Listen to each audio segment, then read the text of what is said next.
রামগঞ্জ হাজীগঞ্জ সড়কসহ বিভিন্ন সড়কের বেহাল দশা, ঝুঁকিতে চলাচল। বশির আহমেদ, রামগঞ্জ প্রতিনিধির ভিডিও চিত্রে বিস্তারিত। রামগঞ্জ পৌরসভার প্রাণকেন্দ্র থেকে রামগঞ্জ হাজীগঞ্জ সড়কটি দীর্ঘদিন সংস্কারের অভাবে বেহাল অবস্থায় পড়ে আছে। সড়কের বিভিন্ন স্থানে বড় বড় গর্ত সৃষ্টি হয়ে যানবাহন চলাচলের অনুপযোগী হয়ে পড়েছে। ড্রেনেজ ব্যবস্থা না থাকায় বৃষ্টির পর জলাবদ্ধতা দেখা দেয়, যা পথচারী ও যানবাহনের চলাচলে চরম ভোগান্তি তৈরি করেছে। গুরুত্বপূর্ণ এই সড়ক দিয়ে প্রতিদিনই মালবাহী ট্রাক, ট্রলি, যাত্রীবাহী বাস, সিএনজি, মোটরসাইকেল সহ অসংখ্য যানবাহন ঝুঁকি নিয়ে চলাচল করে।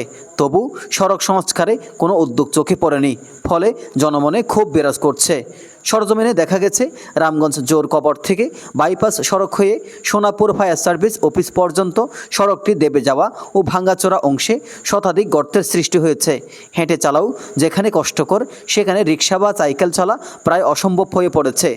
এছাড়া কিছু প্রভাবশালী ব্যক্তি সড়কের উপর ইট সহ নির্মাণ সামগ্রী ফেলে রাখছেন।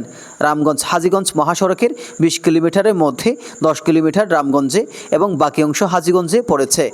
1998 সালে কাঁচা থেকে পাকা হওয়া সড়কটি 2013 ও 2018 সালে সর্বশেষ সংস্কার করা হয়, কিন্তু রক্ষণাবেক্ষণের অভাবে আবারও নাজুক অবস্থায় পৌঁছেছে।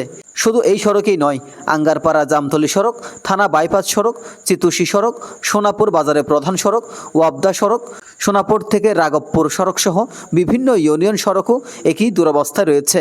ফলে বিদ্যালয়ের শিক্ষক শিক্ষার্থী সহ পুরো উপজেলার মানুষকে চরম দুর্ভোগ পোহাতে হচ্ছে। S Nizamuddin, desk report.